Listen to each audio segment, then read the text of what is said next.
I can only do my button, they have their buttons, so.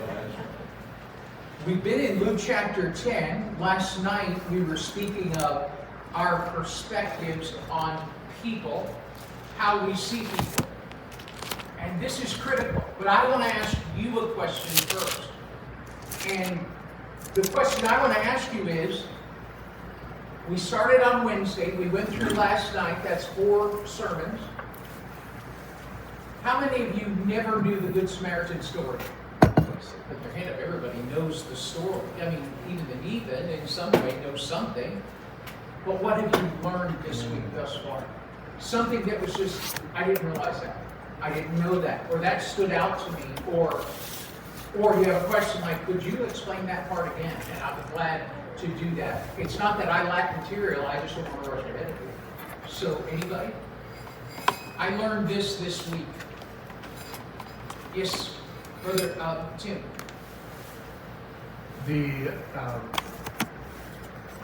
How you brought out several times the interesting changing of the neighbor, between what the lawyer asked Christ and what Christ replied. Yes. The who is my neighbor versus who was neighbor to him. Correct. And I thought it was really, really good. I'm glad for that, Tim. That speaks to me every time I read it. It's like, no. We get so fixated on, all right, like, which one? Okay. And it's not. It's always me. I have to be the neighbor. Powerful truth, for sure. Miss What you said, that's me, because, who is your neighbor? It can be anybody. Missionaries are our neighbors. But my thing belongs to the Samaritan. I mean, he didn't have to do any of that. And somebody will say, you didn't have to do it. Well, I didn't have to do it, but I wanted to do it. And I wanted to do it as unto the Lord. He did that, but he went a little bit further. Not only did he help the guy, he took him to a place and used his own money. And then told the guy, and people don't do that anymore, I'll take care of it when I come back. I mean, I was struck by that, about his kindness. And look at the guy in the ditch. They probably wouldn't have been friends if he hadn't been hurt, And yet he went out of his way. It's kind of like my neighbor. My neighbor thinks that Harry and I are old. She's 23, about 23. The 2 kids, 3 and 4. She brings us a plate of food. And I told Harry, he said, we are old, but look what she does. I mean, it's a blessing. We'll get a knock on the door, and here she is. I mean, she goes out of her way. Scarlett is my neighbor. I'm waiting on that. See it again. Okay. Yeah. These are beautiful truths when we realize, and then we see images in our own life that become the carrying out of that. There's not ever to be a situation where I cannot or should not be a neighbor. I should always be a neighbor, no matter who that person is, whether they're likable or not likable. Someone else I saw, Brother Joe. Yeah, I don't think I ever realized how thoroughly that lawyer embarrassed himself. I mean, Jesus just laid him out, and like he said, he was sitting, then he stood, and he made his stupid remarks trying to limit who his neighbor was so he could justify inheriting it, and Christ just blew him out. I mean, you shouldn't, try to outwit Jesus. Right. I mean, it's a dumb proposition to begin with. Yeah. But he did, and then at the end, I mean, he had to, I don't know if the right word is to, the word that comes to mind is to skulk away. Yeah. It's just kind of like, I'm going to melt into the ground now, please Yeah. leave me alone, don't watch me. Yeah. This It's just so amazing how, in Leviticus, you're breaking down just one verse that had several points in it, and every one of them are a point, Yes. And it's like you just take time to stop, it's there. But we just tend to just scan over it and just not let it sink in. And I just really appreciate how you really look at that, but who our neighbor is. But also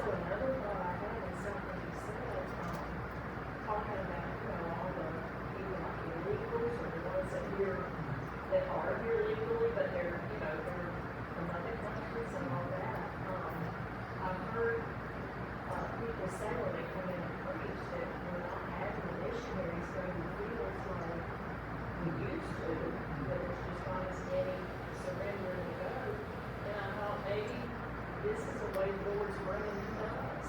You know, it's, that was a convicting thought. I appreciate all your study, and if you can give it to us on our level. I just always feel like, I don't walk away going like, wow, what did he say? You know, but, it's always where we can get it. And I Appreciate it. really appreciate it. I'm glad for that, Ms. Woody, because I do want it to be at a level that is accessible to everybody. When young preachers ask me about sermon prep, I will say, and this is just my practice, make the outline so simple a fifth grader can take notes, and you'll get everybody. And it's not saying that people aren't smarter than fifth graders. It's just the fact that if you put it at a simple level and it's accessible to people, then they can ask their questions and then carry it out further, as you did. I said something about one aspect, and then you made it apply to, wow, Leviticus 19, all of that punch in the gut type of thing. And you say, okay, I said as much, the Lord opened the door to your hearts and minds, and you can start to make application as well. Someone else, I thought I saw another hand. Tim. If I could weigh in again, kind of along with what Ms. Ruth just said. I appreciate, just the highlighting of what we're called to do as Christians. In our modern society, and you brought this out too, unless we are an active, appointed, elected, I feel, and I could ramble with it, but I don't want to do that, but our politics and what we may support politically, unless I'm going to pick on myself, Right. unless I am an elected representative Right. needing to espouse my political views, or unless I'm an arm of the government needing to enforce those, there's nothing wrong with supporting that, but if that is superseding my day-to-day opinions and walk in life, and it's going contrary to the Word of God, I need to follow the Lord's commands over men. Paul told us to obey the government and pray for the government, Yes. essentially. Right. We don't find him necessarily saying what he supported or didn't support from a political aspect. And yes, the world could turn that around, and maybe use it against us. Oh, well, this, that, and the other thing. Well, no, and you brought it out so clearly the other night.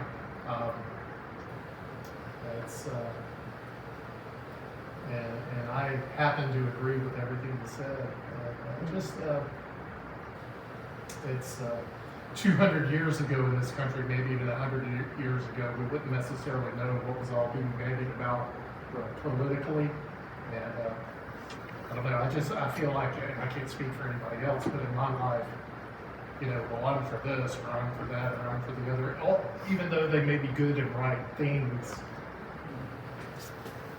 my duty as an individual citizen is, yes, if somebody were to ask me, I can express my opinion about a political matter.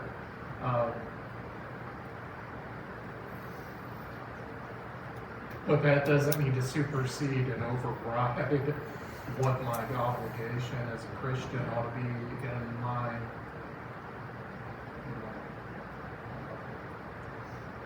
day-to-day life. Yes. I like to put myself in that conversation right there, the conversation in my head, because I'm not going to stand here in this context and share with you what I think about whatever. Every once in a while, a statement might slip in but nothing derogatory. I think that we respect the office of president, we respect our elected officials. They may not be worthy of it, but they are God's appointed servants to do His will. So we'll let all that take place. If I were a sheriff and you asked me on my Monday through Friday job what I was doing about it, I would answer those questions and I'd be carrying out the law of the land. I'm not a sheriff, but if I was a sheriff and a Christian, which, and I don't know about your sheriff here, and our sheriff in Cleveland County is, and his position would be that we love, as Christians, we love everybody, and we will help anybody. But when it comes to carrying out the action of the law, I'm not here to execute law. I'm here to execute the highest commission. My citizenship is heavenly. And as a heavenly citizenship, then I have duties to carry out that answer higher than elected officials. We ought to obey God rather than man, right? So we know where those lines cross. It's just because we've been through seasons of politics where swinging the pendulum between conservative and liberal and conservative and liberal, you get all of those positions and you get angry when your side is not in power. My side is always in power, God's side. And we just stand for what is right and what is true. And you realize, be the neighbor. Don't ask which one is. Right? The guy who's just like, oh, this is, sorry, I can't keep you awake here. It's really nice for you, I understand. Cinderella was out late last night. But the point is this, is that you and I have the responsibility to be the Samaritan. And you say, well, what if we're the hated ones? We've always been the hated ones. Deal with it. Yes, It doesn't matter. God loves us.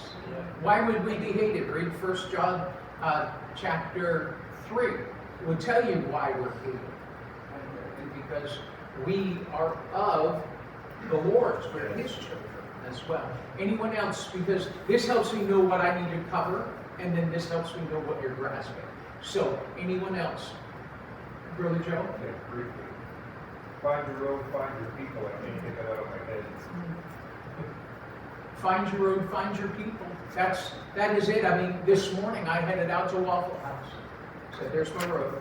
I'm going to find people today.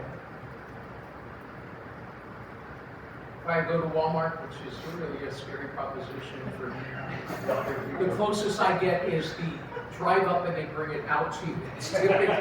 But I do have to return something, so I'll have to go today, I guess, or tomorrow morning. But with that, I definitely realize that wherever I go, that's my road. It may not always be the same familiar path, but it's my road. And whoever's on that road, they're my people. So, well, you might not agree with them politically. I don't have to agree with anyone politically. I just have to obey God rather than man. Anyone else? Something stood out to you. Say, wow, I want to just give testimony or a fact about that, or something stood out. Okay, all right, then let's go to Luke chapter 10. And last night we were talking about our perspective on people. Perspective is how you see things. Preacher, Luke 10:40. 5, okay, good. So we talked about the thieves. Who did they see? Well, they saw a victim. They saw someone that they could take, hurt, use, a target, an opportunity to gain. And they did have one thing. They made contact with the man. They hurt him. And that was more than the Levite and the priest were willing to do. The second one was the priest. He saw an interruption. He wasn't a criminal necessarily, the priest, but what he did was a crime against God, right? When we commit a crime against God, it's an offense. And at that, he should have stopped. Of all people, he was the highest order of religious society. And he was the one that just absolutely ignored. And then we talked about the Levite. What did he see? He saw a situation. What was the situation? He came closer. Now that's one thought. He didn't touch him. But he came close enough to know, yep, half dead. Yeah. Not worth it. Since when is anybody not worth it? I remember the times of the disciples, I have to think maybe twice. It was said in Scripture on 2 different occasions, send them away, or send her away, send him away. Well, who else is going to help them? If you're sending them from Jesus, where are they going to go? Right. There is no society, no fraternity, nothing. Christ is the highest order of help. This is why we don't ignore people. Right. Right? And so he he came close enough to see the wounds, he came close enough to understand the depth of his wounds, but he did not do anything to help the man survive. Then we got to the Samaritan. What did he see? Well, the Bible says that teaches us he saw a neighbor, someone that he could be a neighbor to. And that's when we have to realize that the Samaritan had every reason to keep his head down and keep moving. A Samaritan would know a Jew would know a Samaritan. He had every reason to say, forget it. I've been ripped by these people. They haven't. Remember, I told you some of the things why the Samaritans and the Jews hated each other? One of them, give me one. They only believed the first 5 books of the Bible. They never accepted the other laws and prophets. Yes. What else was another one? They changed the worship of the temple and moved it. Yes, they moved the worship of the temple from Jerusalem to Mount Gerizim. They also dedicated a temple to Zeus and offered sacrifices there to Zeus. This is the one true holy God. They hated each other for centuries. And with that, he still stopped. And when it says in verse 33, those are the whole passage to me hinges right here in verse 33. When he saw him, he had compassion on him. Everybody saw the same guy.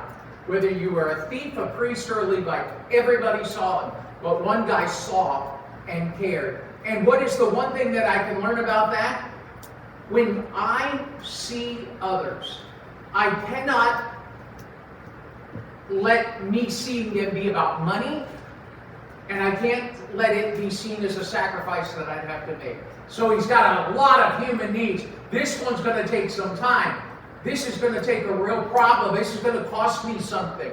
But we cost Christ everything. Yeah. All right. And if somebody costs us a little bit extra, it's worth it. The other day, I mentioned last night, I think it was last night, my friend Alan, that he had the $500 a day drug habit I was telling you about. You know what Alan does now? I'm not saying it's spending $500 a day. I'm just simply saying, he said, if a guy needs it, I'm going to get him his meal. I'm going to get him a ride down the road. I'm going to take his car. I'm going to go fill it up with gas. I used to use my money for other things. I'll use my money for this. And you say, well, what if he gets ripped off? I'm not here to be an accountant. I'm here to be a Samaritan. Amen. So find your road. Find your people. So, well, what if I have loss? But you have heaven's gain. Yes. Right. So you're going to trade now for later? No. I'd rather absolutely look at later than not worry about now. Can God put more money in our pocket? Yes, he can. And has and does. And we just got to continue to show up on our road with our people. Because the road was so narrow, I'm not sure how close the Levite got, but he was close enough. Close enough to do something about it, and he didn't. All right, let's talk about Jesus for a second and his perspective. This is a 5th perspective. And when Jesus told the story to the lawyer, he wasn't just illustrating about neighborly behavior. He was describing the condition of every sinner that had ever lived. That's our story. The wounded guy is us. Yes. And if you lose sight of who you were, then you're just too good for your own business. I don't know. I was like, I think I mixed 3 metaphors in my head and then it didn't come out right. My mother would say, you're too big for your own britches. You're too good to take your own medicine. Whatever it is, you mix all those in together. But every human being left to the consequences of sin is the wounded man. The world will strip the wounded. The world will break the wounded. The world will do anything they can for people not to respond to Christ. But Jesus saw us and came to us. All right, now that ends last night's message. Believe it or not, technically it ends Friday night's message, which I then moved to Saturday, and I didn't even finish with Saturday, so let's pick up on Luke chapter number 10, and I'm now confused where it is. So in Luke 10, 33 through 35, Christian, would you read 33 through 35, please, sir? But a certain Samaritan, as he journeyed, came where he was, and when he saw him, he had compassion on him, and went to him, and bound up his wounds, pouring oil and wine, and set him on his own beast, and brought him to an inn, and took care of him.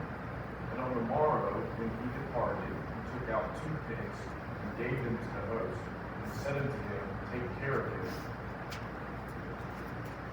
Whatsoever thou spendest more, when I come again, I will repay thee. One of the reasons I had Christian read that is because sometimes my fingers won't turn to very tender or light pages in my Bible. When he got to the stopping place, I realized he has the exact same Bible I had and had to turn the page.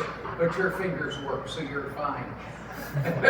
The Jericho Road, the road we've been talking about, metaphorically, find your road and then find your people. The Jericho Road is not a theological classroom. It's a test. Yes.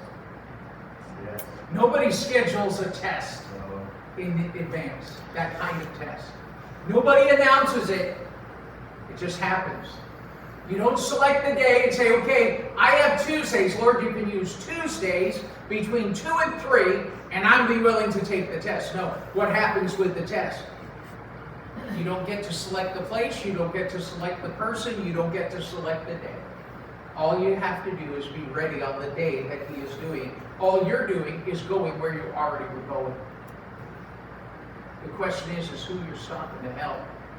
Who are you assisting? You have with you what you already were carrying. You are already going where you're going. And then all of a sudden, a wounded guy shows up. Now, is he physically wounded? Perhaps. But what if he's just emotionally or mentally? Or rather than just physically? So, Brother O'Malley, this is an open-ended thing. If I stop, I don't know how long it's going to be. So, I could spend money. And we look at all the things of what we could and could not do. But I just have a question. Well, I have 3. 1, who do you believe your possessions are for?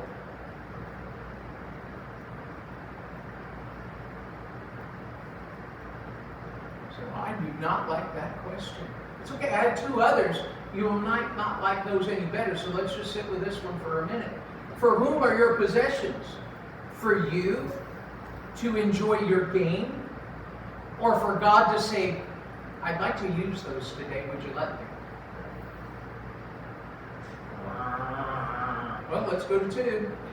Who actually wins, or what actually wins, when something you value has to compete with someone who needs you?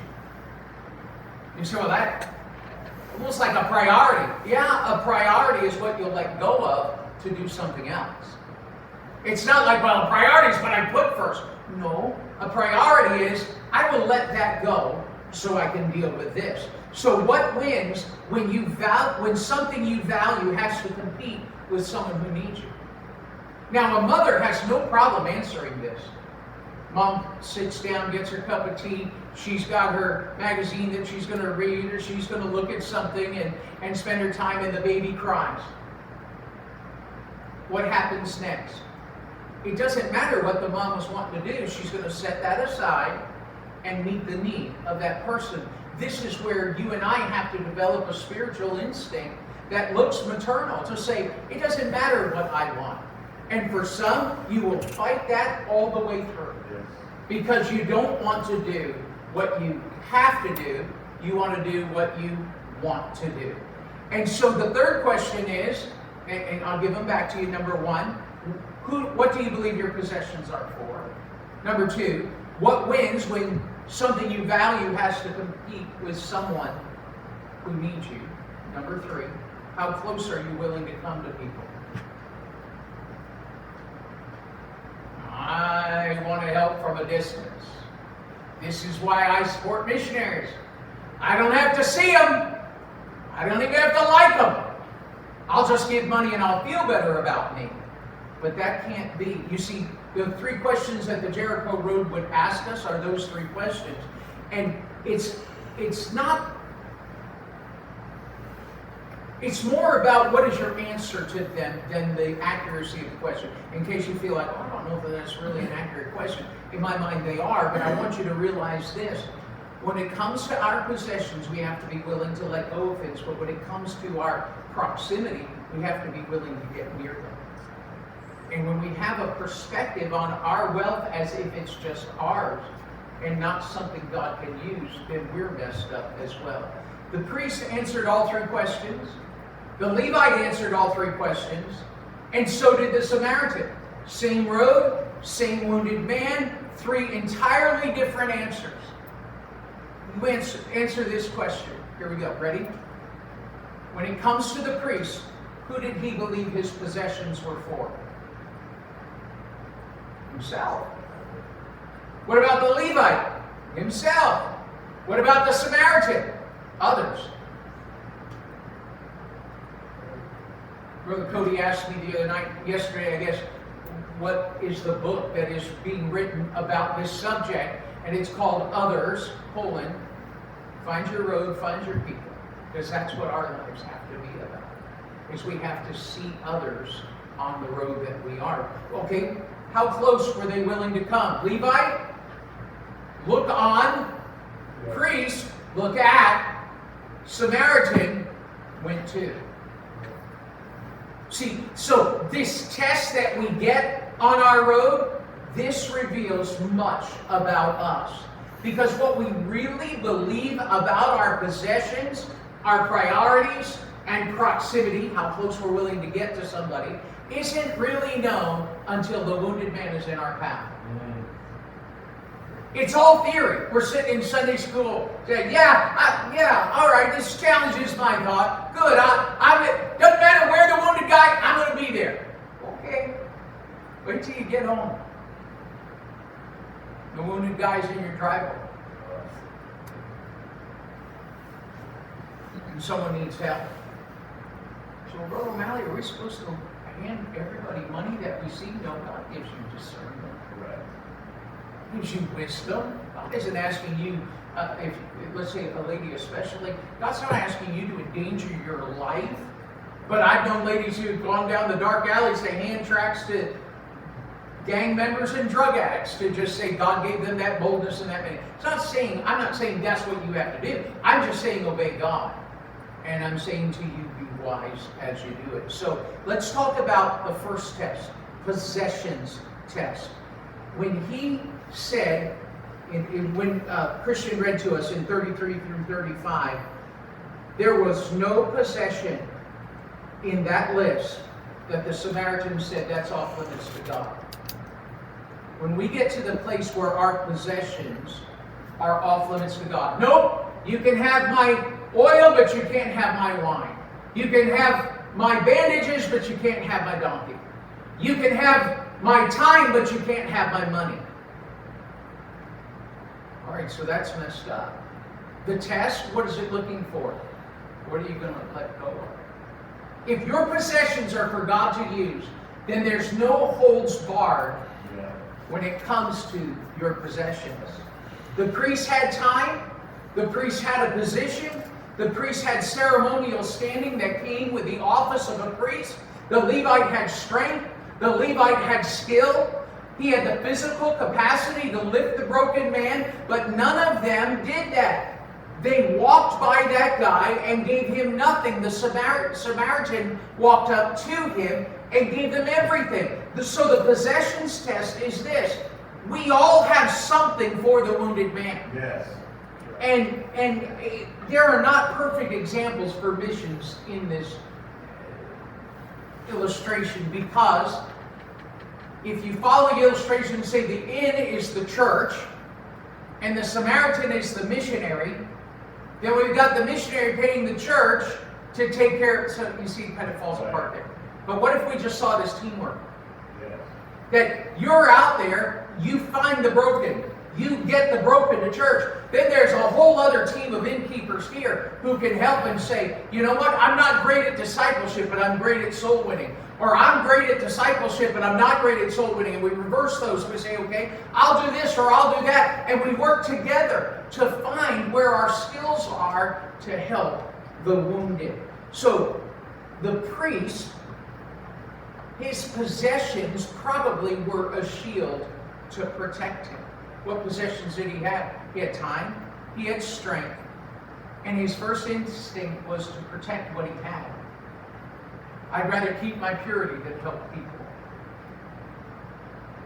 If we get to the place where we don't care about others, where we're looking and saying, I will really dirty my hands if I get involved with somebody like this. He saw his comfort and his safety as more important than seeing the person who was wounded and hurt. His selfishness, the selfishness of the Levite, doesn't look like regular selfishness. It looked like religious responsibility. Well, I got stuff I got to do. I mean, I've been maybe in Jerusalem the last 30 days, and I got to get home. I got to get to my people. That looks like religious responsibility. But the truth is that you can use your time and your energy, your money, your strength, right? Remember now, the lawyer said, love God with all your heart, soul, mind, and strength. Those are the 4 ways the Samaritan helped. He used his heart, he used his soul, he used his mind, he used his strength. And maybe he didn't set out to say, I'm going to show everybody how I love the Lord my God with all my heart, soul, mind, and strength, and my neighbor as myself. No, it was just part of who he was. But for the priest, his possessions became a shield. I don't have to do that. I'm above that. I don't carry tracts. I call the preacher and tell him the address. I'm just a spotter. That's all I do. I find wounded and I call the preacher. That's what we pay him for anyway. Here's 4 wounded people. Go get them. No, that can't be us. Here's the Levite. If the priest, his possessions were a shield, then for the Levite, his possessions were withheld completely. He had fewer ceremonial responsibilities than the priest did. He had strength in his body. He had skill in his hands. He came closer than the priest did.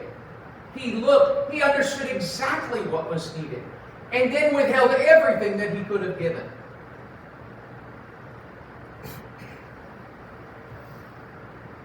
The Levite, he's the one I want to scold the most. Because his response to the test seems worse than everybody else's. But I stopped short of saying that because I have to look at the guy in the mirror every day. You know what I mean when I say that? Because I see me. There was a college or a seminary with ministers in training, and he was teaching them in their classes, and he was coming up to this passage to teach in the book of Luke. And he chose to test his students. What did he do? He sat outside the classroom, dressed like someone who was indigent, bum, dirty, everything, holding out like a cup for money, need food sign, all of that in front of a classroom of outside the door of the classroom for the seminarians coming in. All of them passed him by. They wondered, where is our teacher today? He's late. In that judgy kind of way. And then the bum walks in. And it's their teacher. And those students learned a lesson that day. We can study all we want about the Bible, but until we're willing to live it, then what our possessions have become is either a shield to protect us or talents to withhold. The Levite decided that the wounded man wasn't worth holding because of what it would cost him. God help us. I think it would do us good to rethink how we think about things when it comes to the wounded. And now we can obsess about what's happening in this county and the surrounding counties. But we also have to then think about the rest of the world. What is it about the rest of the world? We can't see them, and we know they have the same needs of people here. What are we going to do to assist them? All right, letter C, or number 3, let's look at the Samaritan. How did he see his possessions? Well, he saw his possessions as tools. The The priest saw it as a shield. The Levite saw it as something that he could withhold. And then the Samaritan saw his possessions as tools. It completely reorders how possessions were viewed by the previous two visitors. He didn't ask how much he had to give. He just saw how much the wounded man needed. He didn't look at his oil and look at his wine and look at his beast and look at his money to calculate the bare minimum of what it would cost, because that would be the Lord. Like, how little do I have to love? No, he didn't count that all up and say, well, I can give you 1.1 ounces of my oil. I can give you 0.5 ounces of my wine. I can give you 7 inches of bandages, but you're not going to make me walk.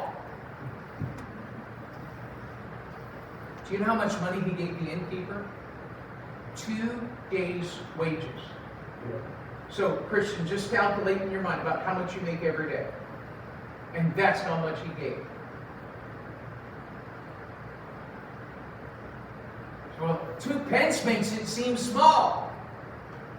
That was then, this is now. Right.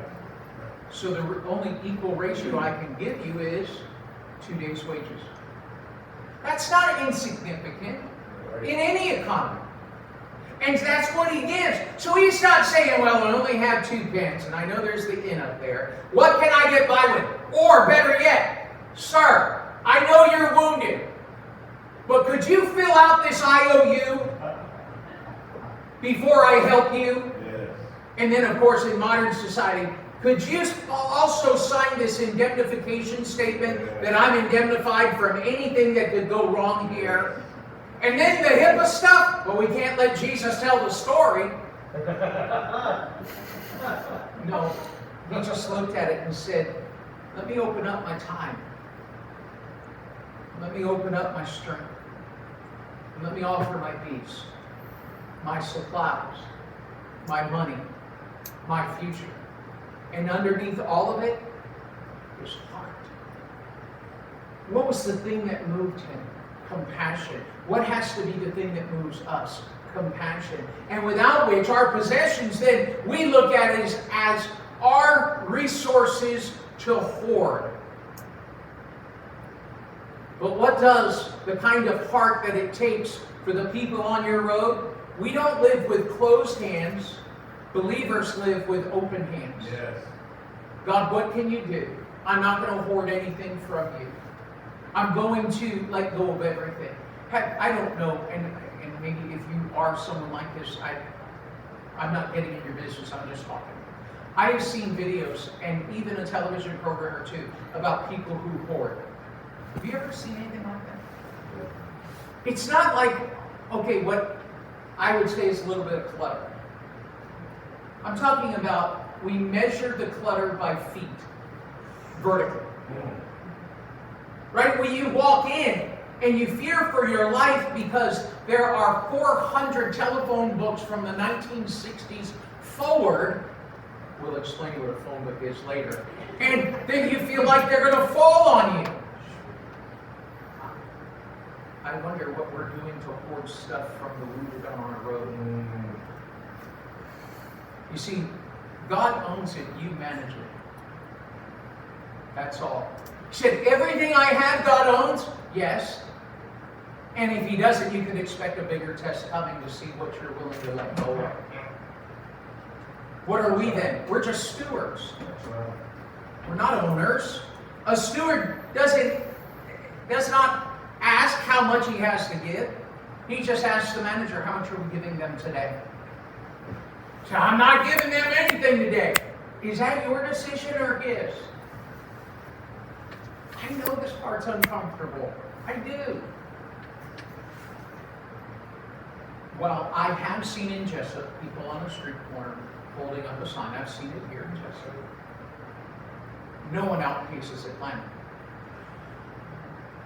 We lived in Atlanta for 3 months while my mother-in-law was at Emory University Clinic, when she had to be life flighted and all that, and Tim was looking after her mom. We lived in Atlanta, so I had to pass this same road every day, right in downtown.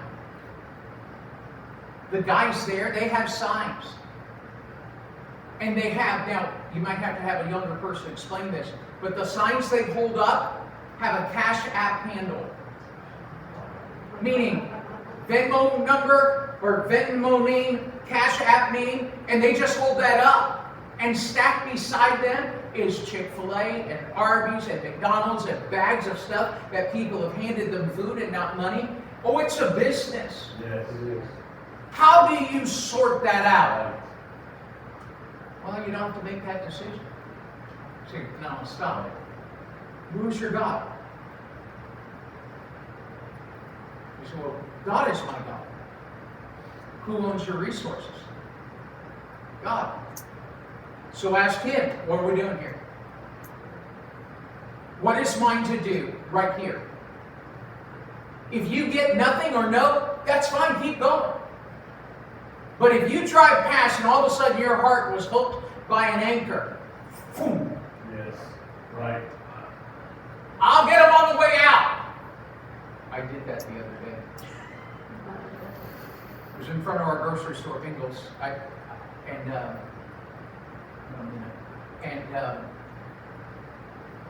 Police Benevolent Society, they're helping teens at risk and all of that. And I walked by and the guys looked at me and they were going to make their speech. And I said, that's a great thing you're doing. And just kept walking. I thought that'd be enough. No, I'm down the aisle. You should have given them the money in your pocket. I thought I've got $7. That's all I have cash. $7. Round the corner in the back, make out, pay the thing, and I'm paying the grocer far more than $7. But that $7 was supposed to help me do something else. And I get to the door, and it's like, Yes. this is what we're doing today with $7.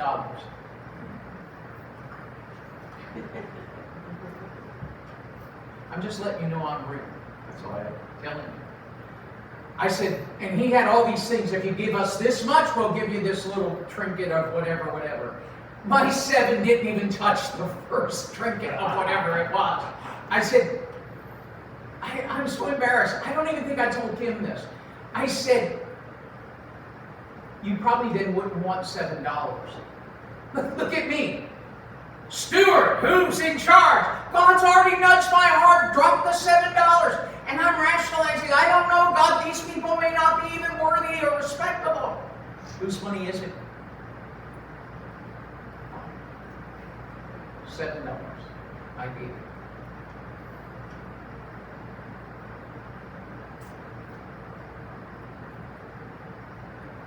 About a week later, 3 different people came up to me in a service. 3 different people, unbeknownst to the other, and gave me almost $700 in cash, just as help take care of your needs while you're here. This is something for you. And I thought, I am so embarrassed. I don't want to look at the guy in the mirror. Yeah. My possessions are not mine. It's $7.